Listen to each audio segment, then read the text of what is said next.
Hai, selamat datang kembali. Terima kasih sudah mampir. Kali ini kita akan membahas sebuah film yang berjudul Always Only You, di mana film ini menceritakan pertemuan antara pria yang seorang mantan petinju dengan seorang perempuan yang buta. Bagaimana kisah selengkapnya? Yuk langsung aja kita ke ceritanya. Di awal film memperlihatkan seorang pria yang sedang mengantarkan air galon. Pria ini bernama Cheolmin. Kemudian dia bergegas pergi ke suatu tempat. Karena mulai hari itu dia akan menggantikan seorang kakek untuk menjaga sebuah pintu parkir. Saat Cheolmin sedang berjaga, tiba-tiba ada seorang wanita yang masuk dan langsung memberikannya beberapa makanan. Wanita itu bernama Junghwa. Cheolmin pun kebingungan dan bertanya, "Kau siapa?" Junghwa yang mendengar suara asing itu pun terkejut, karena ia mengira Cheolmin adalah si kakek yang selama ini menemaninya menonton TV di pos itu. Saat itu juga, Cheolmin menyadari kalau wanita itu ternyata buta. Cheolmin kemudian menjelaskan bahwa kakek itu sudah berhenti bekerja dan sekarang digantikan olehnya. Junghwa yang merasa tidak enak kemudian meminta maaf dan langsung pergi. Karena di luar sedang hujan, Cheolmin pun merasa tidak tega kepada Junghwa dan menyuruhnya masuk untuk menonton TV bersama sambil menunggu hujan reda. Keesokan harinya memperlihatkan Junghwa yang sedang bekerja sebagai operator telepon. Kemudian bosnya menghampirinya dan memijat pundak Junghwa untuk memberikannya semangat. Bosnya terlihat menyukai Junghwa, namun di sini Junghwa tidak menghiraukannya. Di tempat lain, Cheolmin sedang mendatangi tempat latihan tinju. Ia berniat meminta maaf kepada pelatihnya dulu. Saat dulu Cheolmin masih menjadi petinju, terlihat pelatihnya itu sangat kecewa kepada Cheolmin. Karena sudah 4 tahun Cheolmin menghilang dari dunia tinju dan tidak ada kabar. Pelatihnya itu pun pergi meninggalkannya. Kemudian asisten pelatihnya memperkenalkan Cheolmin kepada para petinju di tempat itu. Ternyata Cheolmin dulunya adalah seorang juara MMA yang berhasil mengalahkan lawannya saat di final. Tiba-tiba ada seorang petinju yang datang dan memotong pembicaraan mereka. Orang ini bernama Tae-sik. Tae-sik berkata, "Akulah orang yang dia kalahkan saat di final." Terlihat di sini Tae-sik tidak menyukai Cheolmin. Di malam harinya, Junghwa kembali datang ke pos Cheolmin untuk menonton TV bersama. Terlihat Junghwa hanya menggunakan pendengarannya untuk menikmati acara TV tersebut. Kemudian Junghwa mencium aroma tidak sedap di sana dan langsung membuka jendela. Ternyata aroma tak sedap itu berasal dari kaos kakinya Cheolmin. Cheolmin yang menyadarinya langsung merasa malu dan tidak enak. Malam berikutnya, Cheolmin membersihkan posnya dan dia juga tidak lupa untuk mencuci kakinya sebelum Junghwa datang. Tak lama kemudian, perlahan terdengar suara langkah kaki dan ketukan tongkat dari Junghwa. Suara itu membuat Cheolmin tersenyum senang, dan mereka pun menonton sebuah drama bersama. Saat selesai menonton, Junghwa memutuskan untuk pulang. Namun di saat yang bersamaan, ada sebuah mobil yang keluar dari tempat parkir dan hampir menabraknya. Saat tangan Junghwa hampir menyentuh pecahan kaca, Cheolmin langsung menahannya dan membantu Junghwa berdiri. Melihat kaki Junghwa yang terkilir, Cheolmin pun langsung membawanya ke rumah sakit. Setelah diobati, Cheolmin menemani Junghwa untuk pulang. Junghwa yang jalannya terpincang-pincang tak sanggup lagi untuk berjalan. Cheolmin kemudian menawarkan diri untuk menggendongnya. Namun Junghwa mengatakan, "Kau akan menyesalinya." Tapi Cheolmin tidak menghiraukan perkataannya itu dan langsung menggendongnya. Saat hampir sampai, Cheolmin dibuat terkejut karena mereka harus melewati anak tangga yang sangat banyak. "Kan sudah kubilang kau akan menyesalinya," ujar Junghwa sambil tertawa. 후회할 거라 그랬죠? Akhirnya mereka pun sampai di apartemen Junghwa. Karena hari itu, Cheolmin sudah menolongnya. Junghwa mengajak Cheolmin untuk menonton sebuah konser musik bersama, dan Cheolmin pun menerima ajakan tersebut. Keesokan harinya, Junghwa pergi ke sebuah salon dan bersiap untuk pergi dengan Cheolmin. Singkat cerita, mereka pun pergi untuk menonton sebuah konser musik. Saat menikmati acara itu, terlihat Cheolmin yang mulai jatuh cinta kepada Junghwa. Beberapa hari kemudian, Cheolmin kembali menemui pelatihnya di sebuah kedai. Di sini pelatihnya bertanya kepada Cheolmin, "Kemana saja kau selama ini?" Cheolmin dengan berat hati menjawab, "Aku di penjara selama 4 tahun." Kemudian scene flashback ke masa lalu Cheolmin. Saat Cheolmin berhenti bertinju, di situ ia bekerja sebagai penagih hutang untuk para rentenir. Dia juga tak segan-segan untuk melakukan kekerasan dalam menjalaninya. Hingga suatu ketika ia dipergoki oleh polisi. dan itulah yang membuatnya dipenjara. Scene berpindah kepada Junghwa. Saat Junghwa baru pulang ke apartemennya, dia merasa ada seseorang di depan pintu. Orang itu ternyata adalah bosnya.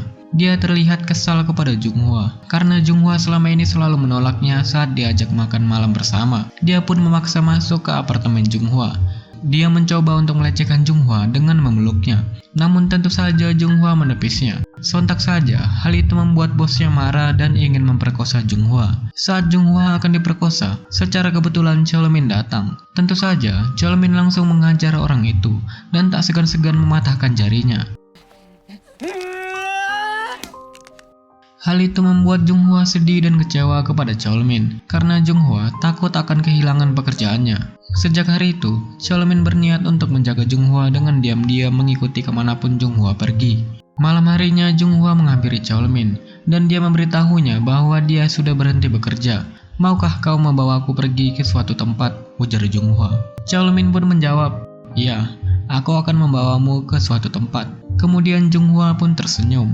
Esok harinya, Cholomin datang menjemput Junghwa untuk mengajaknya pergi ke suatu tempat. Sebelum mereka pergi, Cholomin memberikan seekor anak anjing kepada Junghwa, yang dimana saat anjing itu besar, anjing itu akan menjadi anjing penjaga untuk Junghwa. Anak anjing itu mereka beri nama Dingga. Kemudian mereka pun pergi ke sebuah danau. Di sana, Cholomin bercerita, "Aku dibesarkan di panti asuhan dekat danau ini. Tapi panti asuhan itu sudah tenggelam karena banjir. Danau inilah satu-satunya tempatku untuk kembali." Tiba-tiba Junghwa menyuruh Cholomin untuk mencarikannya sebuah batu. Cholomin pun memberikannya sebuah batu untuk Junghwa, dan Junghwa juga memberikan sebuah batu untuk Cholomin. Di situ Junghwa berkata, "Aku akan menganggap batu ini sebagai dirimu, yang akan selalu kubawa bersamaku. Jadi anggaplah batu itu diriku dan bawalah selalu bersamamu." Cholomin memutuskan untuk kembali menjadi petinju agar dia bisa mendapatkan uang untuk menghidupi Junghwa dan dirinya. Cholomin pun mulai aktif lagi bertinju, yang dimana hari-harinya kini dihabiskan untuk berlatih dan bertanding.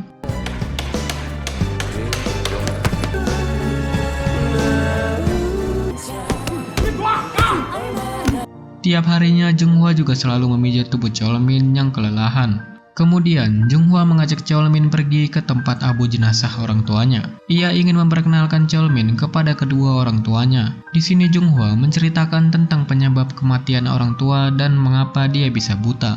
Dan scene flashback ke masa lalu Junghwa memperlihatkan Junghwa yang sedang menyetir bersama kedua orang tuanya. Saat itu, pandangannya teralihkan kepada seorang yang jatuh dari atas gedung. Karena tidak fokus, Junghwa tidak melihat ada sebuah mobil yang melaju kencang ke arahnya, yang mengakibatkan mobil mereka bertabrakan. Kecelakaan itu seketika membuat kedua orang tuanya meninggal dan mengakibatkan Junghwa mengalami kebutaan. Cholomin yang mendengar cerita itu pun terkejut. Ternyata seseorang yang jatuh dari atas gedung itu adalah orang yang sedang ditagih hutangnya oleh Cholomin di masa lalu. Cholomin merasa sangat bersalah karena menganggap dirinya lah yang menyebabkan Junghwa menjadi buta. Suatu hari, Cholomin mendapati apartemen Junghwa yang berantakan. Ternyata Junghwa tersenggol meja yang membuat tangannya terluka dan harus diobati ke rumah sakit. Cholomin kemudian dipanggil oleh seorang dokter. Dokter itu memberitahu bahwa penglihatan Junghwa sebenarnya dapat disembuhkan dengan cara melakukan operasi kornea mata. Namun operasi tersebut harus menunggu adanya pendonor dan biayanya juga sangatlah mahal. Malam harinya, Cholomin mengunjungi sebuah klub. Di sana, ia berniat untuk meminjamkan uang kepada Tae-sik. Tae-sik kemudian merendahkan Cholomin karena Cholomin adalah orang yang mengalahkannya dulu di pertandingan final MMA. Dan sekarang, kau datang kepadanya untuk meminjam uang. Tentu saja, Tae-sik tidak memberikannya. Tae-sik pun menyarankan Cholomin untuk pergi ke Thailand dan mengikuti sebuah pertandingan ilegal di sana. Yang dimana, jika seseorang dapat memenangkan pertandingan itu, maka dia akan mendapatkan uang yang sangat banyak. Scene beralih, Cholomin sedang memujuk Junghwa agar dia mau dioperasi. Namun Junghwa tidak ingin melakukannya. "Dari mana kita mendapatkan uang sebanyak itu?" ungkap Junghwa. Cholomin berbohong dan mengatakan bahwa dia punya tabungan. Singkat cerita, Cholomin kemudian menemui seorang bos mafia. Dan bos mafia itu memperingatkan bahwa hal yang akan dilakukan Cholomin sangatlah berbahaya. Karena Cholomin bisa saja mati dalam pertandingan itu. Bos mafia itu juga menjelaskan, sebelum kau melakukan pertandingan itu, Cholomin harus mengganti identitasnya dengan identitas yang baru. Karena jika tidak, kerabat atau orang terdekatnya bisa saja berada dalam bahaya. Kemudian bos mafia itu pun menyerahkan uang muka dan sebuah HP kepada Cholomin. Keesokan harinya, Cheolmin mengantarkan Junghwa ke ruang operasi. Saat akan masuk ke ruang operasi, Junghwa berkata, "Kau tidak akan pergi kan? Kau akan menungguku di sini kan? Aku ingin orang pertama yang kulihat adalah dirimu." Cheolmin yang sedang berbohong pun menjawab, "Memang aku mau pergi kemana? Aku tidak punya tempat lain untuk dituju." Dengan ceria, Junghwa pun memasuki ruang operasi. Melihat itu, Cheolmin berkaca-kaca, karena yang sebenarnya dia akan mempertaruhkan nyawanya agar Junghwa dapat melihat lagi. Lalu scene berganti, Cheolmin yang sedang bersiap untuk pergi ke Thailand berkata kepada Dingga anjingnya, "Dingga, kau tahu kan apa yang harus kau lakukan? Kau harus melindunginya." Singkat cerita, Cheolmin sudah sampai di Thailand. Di sini dia menggunakan identitas baru dan mengganti namanya menjadi Kim Hak-sun. Cheolmin pun tiba di tempat pertandingan ilegal itu. Ternyata tempat itu adalah tempat perjudian, yang dimana orang-orang di sana akan mempertaruhkan uang mereka. Dan tibalah giliran Cheolmin untuk bertarung. Terlihat Cheolmin sangat kewalahan menghadapi lawannya tersebut. Namun dengan susah payah, Cheolmin akhirnya dapat memenangkan pertandingan itu.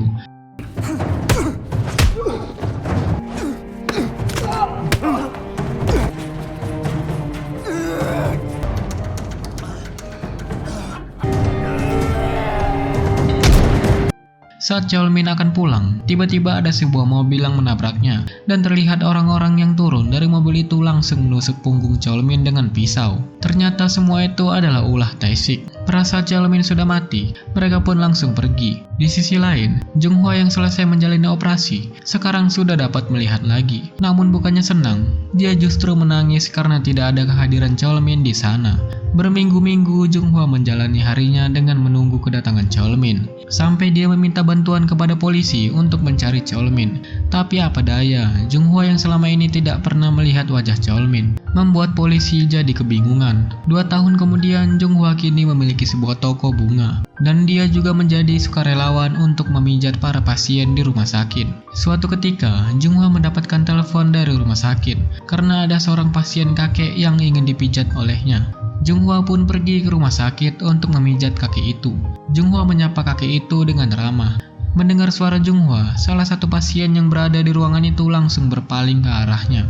Pasien itu ternyata adalah Cheolmin. Cheolmin yang melihat Junghwa berusaha menahan air matanya. Ia tidak ingin Junghwa mengenalinya, karena Cheolmin sekarang sudah menjadi orang yang cacat, dan dia tidak ingin menjadi beban untuk Junghwa. Kemudian, Junghwa menghampirinya dan menawarkan diri untuk memijatnya. Sambil menahan tangisnya, Cheolmin sengaja tidak berbicara agar Junghwa tidak mengenali suaranya. Junghwa kemudian membalikan tubuh Cheolmin untuk memijat punggungnya. Cheolmin hanya pasrah sambil menggenggam sebuah batu pemberian Junghwa. Dia terus menahan tangisnya. Saat Junghwa memijat punggungnya, Junghwa dapat merasakan bahwa itu adalah punggung Cheolmin. Namun saat dia melihat papan namanya, ternyata pasien itu bernama Kim Hak-sun. Junghwa pun menjadi kecewa. Setelah selesai memijat, Junghwa kemudian pergi dari sana. Cheolmin sangat terharu mengetahui Junghwa yang sekarang sudah dapat melihat lagi. Beberapa hari kemudian, Cheolmin sudah keluar dari rumah sakit dan berjalan menggunakan tongkatnya untuk mengunjungi toko Junghwa. Kebetulan saat itu Junghwa sedang tidak ada di sana. Cheolmin hanya memberi sebuah bunga dan mengambil kura-kura miliknya, kemudian langsung pergi. Saat di jalan, Cheolmin berselisihan dengan Junghwa, dan saat yang bersamaan, Dingga terus menggonggong kepada Cheolmin, selayaknya anjing yang baru bertemu dengan majikannya. Namun Junghwa masih belum menyadari akan hal itu. Junghwa pun berusaha menenangkan Dingga dan meminta maaf kepada Cheolmin. Sambil menangis, Cheolmin pun langsung pergi. Junghwa kembali ke tokonya untuk mengambil dompetnya yang ketinggalan di sana. Junghwa keheranan saat mendapati kura-kuranya sudah tidak ada, dan kemudian bertanya kepada temannya tentang keberadaan kura-kura itu.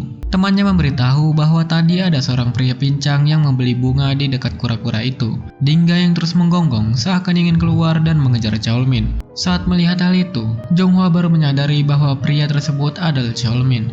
Sambil menangis, Junghwa pun berlari mencari keberadaan Cheolmin. Namun di sisi lain, Cheolmin sedang menuju stasiun kereta bawah tanah. Junghwa pun kembali putus asa karena dia tidak menemukan keberadaan Cheolmin.